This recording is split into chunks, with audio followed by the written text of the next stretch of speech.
Hey everybody, it's Master Gallengeist here, bringing you my review for the season premiere of Game of Thrones, Winterfell. And it's finally here, final season of Game of Thrones, and I think this was a pretty good episode to start getting our pieces into place. Now granted, there were some things that were revelations for characters that we had already known, but it's pretty much getting everybody set into place for what's going to start to occur and how we're going to effectively get to the end point of this season. So, the three main places that we were using in this episode was, of course, Winterfell, Last Hearth, and King's Landing. Now, the King's Landing bit was the parts that really just were kind of the least used, but they set up some important bits going on. We saw that Euron Greyjoy had come back with the Golden Company and, of course, headed to parade it around to Cersei, also gloating to Yara, his captive.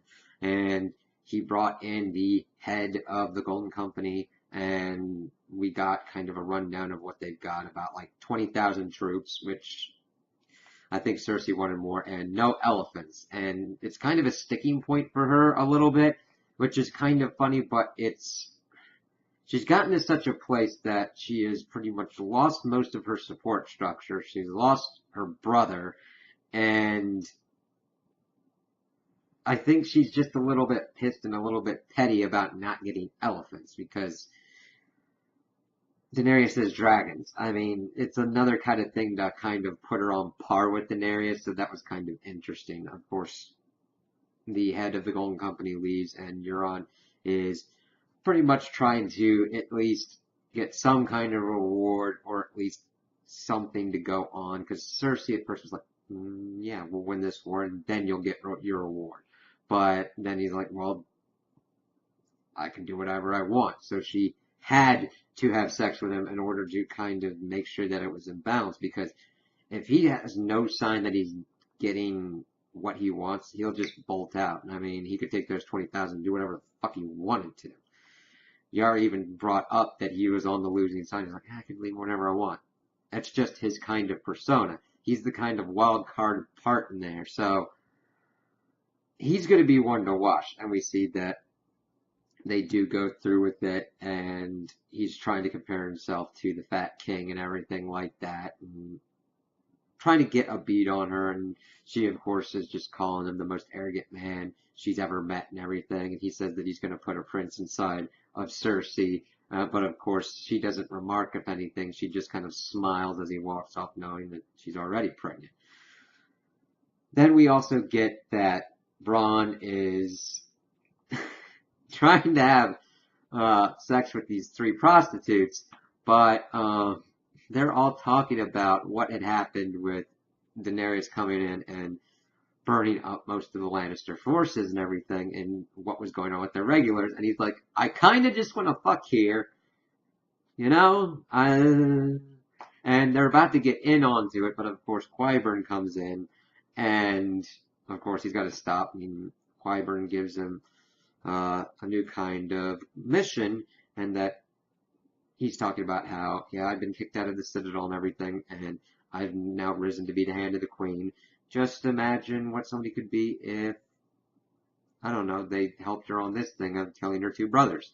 And, of course, she wants Bronn to do it with the crossbow that Tyrion used to kill Tywin Lannister. So, he even remarks about how kind of, like, vindictive and petty she is with that. Like, oh god. So we will have to see if Bronn actually does that and goes through with that. But I think if anything, he would take the money and just kind of go and help out. I mean, he really does know that Cersei and the rest of what's going on in King's Landing can't really be that great. I mean, I know he is someone who is really out for himself and really out for money and status and acquiring new kind of things, becoming Sir Bronn of the Blackwater and everything. But I think he does have a friendship with both Jaime and Tyrion that he wouldn't just kill them for no reason. He might go off to make it look like he's doing it or something, but we'll kind of have to see how that shakes out.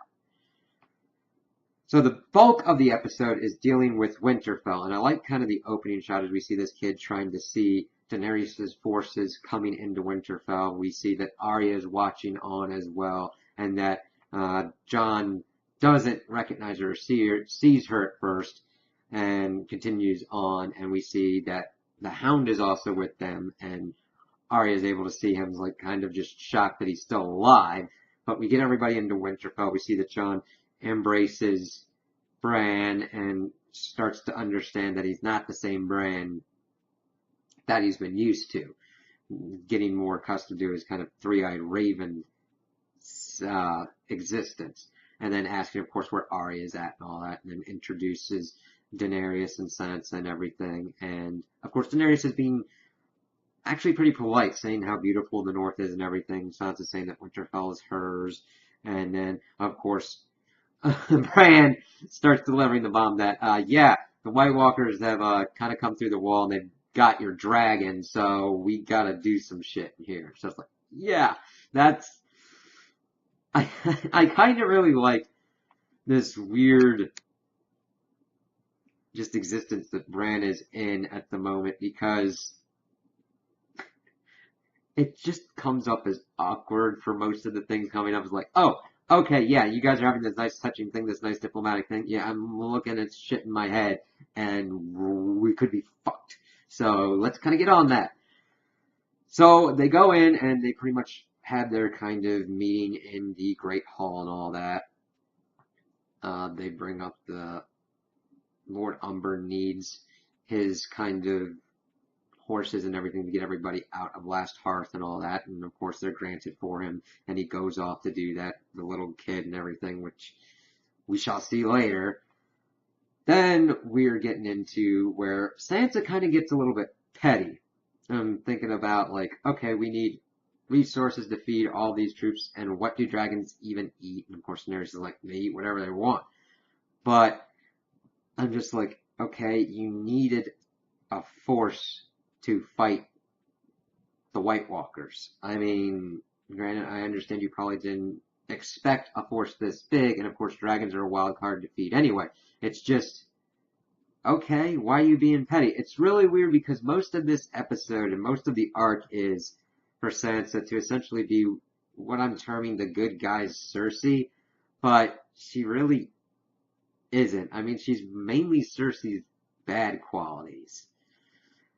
And not like the worst qualities, but like she really doesn't do much herself.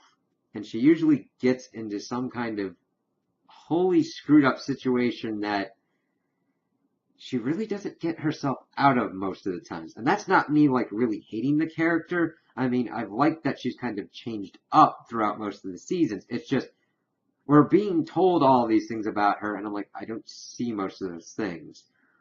In the Battle of the Bastards, she went and got Baelish to help him out with the Warriors of the Vale, and she's pretty much touting that as her own thing. And I'm like, no, if you had found a force on your own or had it in your back pocket, yeah, but Baelish was using that to his advantage, and I'm sorry, it's just more like, no. So we see her kind of like, and Daenerys kind of like on that kind of bit. But then we get Lady Mormont calling out Jon for bending the knee and everything, and a lot of people keep hammering this point on, but he's like, listen, I don't want to be king. You guys wanted me to be king. Okay, cool. You guys needed me to get help for this whole White Walker situation. I went and I got the help. I got an army, and I got 2 dragons. If that means that I had to switch up and, like, not be a king, why are you complaining? 2 dragons. I'm like, yeah. And of course, Sansa brings this up later, and he's like, do you trust me? She's like, of course. I'm like, I know that she's a Targaryen and everything, but we are in a dire-ass situation here. He has fought the White Walkers, and he has dealt with what is going on up there, and I just guess until people actually really start getting in the thick of it, which is really going to start happening soon, then they'll finally understand. So we also see Jon and Arya's reunion, and that was really cool. They did a really good job on that. She pretty much ninja'd her way up behind him, while he was in the weirwood, and they just hugged it out and kind of compared everything. Her bringing up him getting stabbed in the heart, uh, him bringing up like needle and everything. Her being kind of coy and saying she's used it once or twice, and she brings up about Sansa being the smartest person she's ever known, and I'm like, you've known smarter people. I'm like, nothing has really been shown for us that Sansa is the smartest person that Arya's ever known. I would say that Arya is smarter than her and how she is, oh, I don't know, been undercover as a cupbearer for Tywin, uh, helped out someone and got favors for a faceless man, and how she was able to deal with the Hound and all of her adventures. I'm like, now granted, did she do some missteps along the way? Yeah, but she got the consequences of those actions and grew as a character. So we get that going on. We get, of course, Sansa and Tyrion talking about Cersei actually coming and everything. We see that the Karstarks were coming in as well, and everybody kind of remarking on that. Of course, Tyrion still believes that Cersei will come and help them, and Sansa remarked that she used to think he was the cleverest one, but given the information that Tyrion has, he would believe that Cersei would act in the best interest of her baby's survival, which is not the case. And I understand that that's a blind spot for Tyrion, and we'll have to see how that shakes out. We also get some kind of cool stuff of like Sir Davos, Varys, and Tyrion just kind of like talking and figuring out what Daenerys has to do to get the Northerners to kind of trust her. And we see Daenerys and Jon kind of walking along the field and kind of like surveying everything that's going on. Her blood riders come up and talk about how much the dragons have eaten, and they ate a lot, but Daenerys is like, they're hardly eating, and they go up and we see them fly on the dragons. We see Dany gets on Drogon, and we see that Jon gets on Rhaegal, and they go off and fly, and Jon flying is pretty funny because he's like, oh god, what do I hold on to? And just everything was just kind of crazy as they're like doing these maneuvers and everything. But this was kind of important to show that, like, yeah, he can actually get on the dragons. They don't really hate him that much. But I mean, they do land at a place, and Daenerys and him are just decide to start kissing, and it moves to one spot. Jon opens one eye and sees Drogon's kind of like looking at him like, yeah, screw you kind of bit. That was a pretty funny bit. Let's see. Other kind of stuff that was going on. We see that Arya has her reunion with the Hound, and he's just like, you kind of left me to die. And she's like, yeah, what of it? You're a cold bitch. And it wasn't really nasty. I really like their relationship because the best I could term it is kind of like a frenemy relationship where they're at odds at most points, but they do kind of respect each other in certain ways to kind of keep going forward and kind of surviving. And it's just interesting to see them like put together like that again and just, oh, okay. And then we get her reunion with Gendry, and she's mainly going there to figure out, to request an order for some weapon to be made. It's like, oh, okay.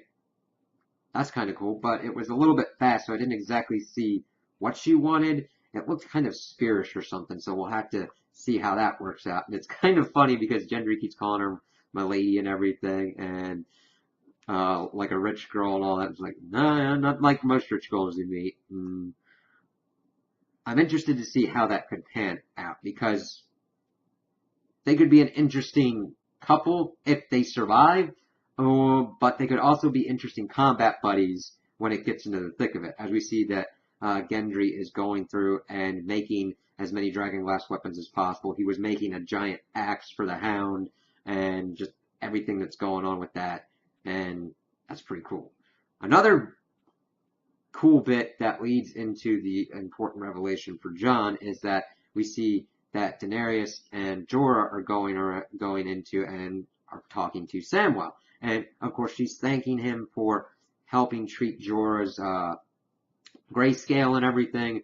And he's like, oh no, that's okay. You might just have to pardon me because I stole some books and everything. And it's like, we'll have to see how that goes as he's talking about, oh, I also stole a sword from my family and all that, and then dropping the Tarly name, and, well, getting to the Tarly name, and she's like, not Randall Tarly. I was like, yeah, that was my father. He's like, he wouldn't bend the knee. I had to execute him. He's like, oh, okay. And he's kind of deflated at that. He's like, well, maybe my brother will let me come back home. And he's like, your brother stood with your father. And just seeing Sam be that shaken it just sucked. And just how it rocked him because he always had a bad relationship with his father, but he didn't have that bad of a relationship with his brother. And it's just heartbreaking to see that happen for him. He's like, excuse me, Your Grace. And this is important. I like that Dany has finally gotten to an action that has had negative consequences for her. She actually went to be like, thank you very much for helping me. What can I do to help you? And finding out that because of how she's taking her paths to conquering Westeros, she's hurt this person greatly. Because it's all fun and games to say, I'll take what is mine with fire and blood. Especially when you're going through Essos and you're like, oh, these are all slaver people, and she can like burn them and kill them and all that. But you get into Westeros and you're like, yeah, this person who's kind of helped you, who's trying to help everybody fight the White Walkers, you severely wounded them. And I hope that that brings into effect her to actually kind of figure out how she wants to rule, because those are pretty big repercussions, because most of her family usually did fire and blood and all that kind of stuff. And it's like, you could have taken another route. You could have been like, made them take the black. You could have had them as prisoners in your caravan or whatnot. Right? I understand it's hard to have prisoners of war when you're pretty much doing a nomadic existence. But she decided to kill 2 people, and she will have to deal with those consequences.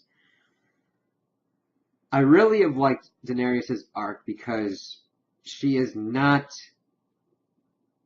the complete good queen that you would typically think. Because she has done ruthless acts. She has acted towards the best kind of Cersei kind of things. Using her dragons to kill people. Using her Unsullied in very interesting ways. But we have to see if she can temper those. And it's a big kind of thing that's brought up when Sam goes to talk to Jon in the crypts and lays the information. Well, he runs into Bran, and Bran's like, listen, you got to tell Jon now, okay? And he, of course, is able to find him in the crypts, of course, near Eddard Stark's tomb, and lays the information on him. He, well, first asks him if he knew about his father and his brother dying, and of course, Jon's like, no, God. And telling him that, like, no, you are the rightful king. You are Aegon Targaryen, the 6th of his name, rightful protector of the realm. And Jon's like, no, my father, yeah, he wouldn't have done something like that. He was the most honorable man I've known. And he's like, yeah, but he lied about that because he made a promise to your mother, Lyanna. And seeing Jon kind of having to deal with that, and also come to the realization that he has been having sex with his aunt, this is pretty powerful and important stuff.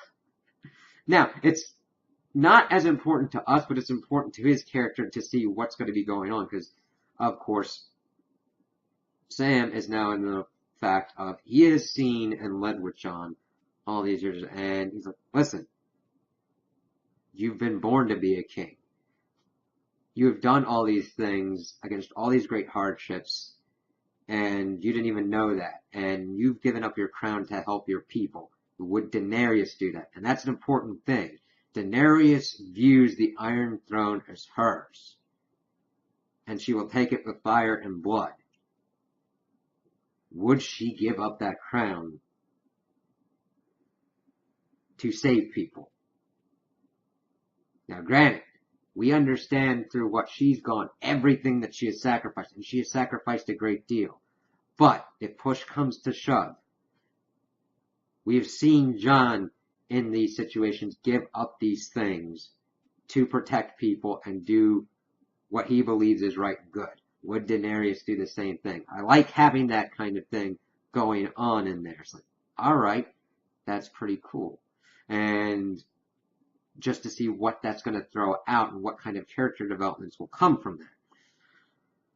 We then start moving towards the final acts of the episode, and we see that Tormund and Beric Dondarrion have survived the breaking of the wall and have made their way to Last Hearth. And we don't know it's really kind of dark at this scene, so it's kind of hard to see where we're at. And even when they did the cool-ass new opening, it went so fast, I'm like, is that Last Hearth? I guess it is. And they're coming in, and it's kind of deserted, and just snowy as all get out, and nobody's really around, and they're kind of going around. They finally run into some people, and it's Dolorous Ed, who's of course in charge of the remnants of the Night Watch, and that was a funny little thing. He's like, he's got blue eyes, and Tormund's like, I've always had blue eyes. It was just a cool kind of just funny moment to see him. He's like, okay, alright. So they continue walking through the halls, and we see the poor boy Lord Umber dead, as we see a White Walker symbol made out of severed body parts. And of course, like, God, of course, the remnants of the Night Watch do have horses, so they're going to try and get to Winterfell before the Night King does. And, of course, Lord Umber comes up, and, of course, Beric Dondarrion stabs him with the sword, and that's, of course, where the sign turns into flame, and that's kind of where we've left them off. The episode ends off where we see a cloaked figure coming into Winterfell, and we had heard that Bran said that he is outside waiting for an old friend. And we see that it is Jaime Lannister coming in, and he's like, oh, okay, just seeing him kind of look around, see how much older he is, and then he sees Bran, and Bran sees him, and it's like, oh shit, just the look of dumbfound incredulity on Jaime was just priceless. Like, okay, what's Bran's kind of important bits for him? What is he seeing that Jaime's going to be doing? This did a good setup of what's kind of be going on throughout the rest of the season. We had also seen that Theon had snuck into King's Landing and freed Yara, so they kind of go up on their ships, and we see that Yara has decided that she's going to reinforce the Iron Islands as a fallback point. So that makes pretty good sense. Now, granted, I think that the White Walkers should be able to freeze any kind of water to get to them, but they do need to do that, whereas Theon wants to go and help the Starks in Winterfell, and she allows him to go and take lead to do that because he says that he'll do as his queen commands, and he, of course, decides to go off there. So we're getting all of our pieces in place. We're getting Greyjoy getting pushed into Winterfell. We've got Jaime there. We've got most of the important players there, and we're going to start getting into the skirmishes with the White Walkers. We see Cersei starting to lay out her plans. We'll have to kind of see if she's going to come up at the last minute to try and do a backswipe to take out any of the other forces, but I think she's going to be more in a wait-and-see approach, depending upon how things go. So I'm really excited, and I know that this was not a completely booming and exciting episode, but it did a great job of being like, okay, we ended the season with the giant, last season with the White Walkers going through the wall. We're getting everybody set up and ready for those confrontations. Let's get to it. So I can't wait to see what happens in the next episode. So those are my opinions on the episode. Tell me what you guys think in the comments below. If you liked it, if you didn't like it, if you agree with me, if you disagree with me. Also like and subscribe, and I hope you have a good day.